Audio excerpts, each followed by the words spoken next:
አንድ አምላክ በሆነ በአብ በወልድ በመንፈስ ቅዱስ ስም ነሐሴ 12 በዚች ቀን የመላእክት አለቃ የከበረ ሚካኤል የበዓሉ መታሰቢያ ነው። በዚች ቀን እግዚአብሔር ወደ እሌኒ ልጅ ወደ ንጉሥ ቆስጠንጢኖስ ልኮታልና ለእርሱም ጠላቶቹን እስካሸነፋቸው መንግስቱም እስከ ጸናች ድረስ ኃይልን ሰጠው። የጣዖታትንም ቤት አፍርሶ አብያተ ክርስቲያናትን ሰራ፣ በጌጥም ሁሉ አስጌጣቸው።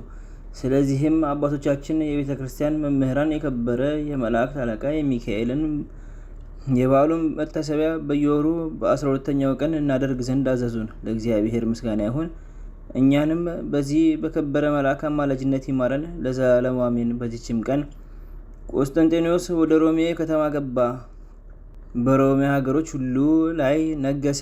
ዜናውም መጋቢት 28 ላይ ጽፈናል።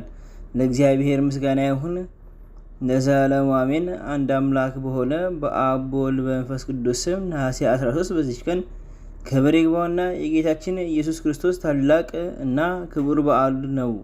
እዛ አቅረብኩ ማሕሌተ ዘኪርየ አእላፈ እምነተጸምዱከ ዘልፈ እለ አነብብ ተወከፍ ዘኔቴ መጽሐፈን ተደስከ እግዚኦ ጸዲቀ ኖሮ ተኩፈ እምላቡ ውላን ዘተርፈ ነቢያት ቅዱሳን ሐዋርያት ሰባክያን ሰማዕታት ጻድቃን ደናግል አድኅዮ ወመነኮሳት ሄራን ባርኩ ጉባኤ ዛቲ መካን እስከ ረጌሊ ቆኖስ ሕፃን ለተጻፈው ክርታስ ወለዛ ጻፈውን ዘደርስ ወለዛ አነሮ ተርጎመ ሳንዲስ ወለሰማ ቃሎ ዝነፈስ በጸሎተሙ ማርያም አረቄተ ኩሉ እምባስ ወሬ ማረነ ኢየሱስ ክርስቶስ በቅዱሳኑ ጸሎት ጠብቀን፣ በረከታቸውም ከኛ ጋር ትኑር። ኦ አምላክነ በከመ ተገባኮ ከመ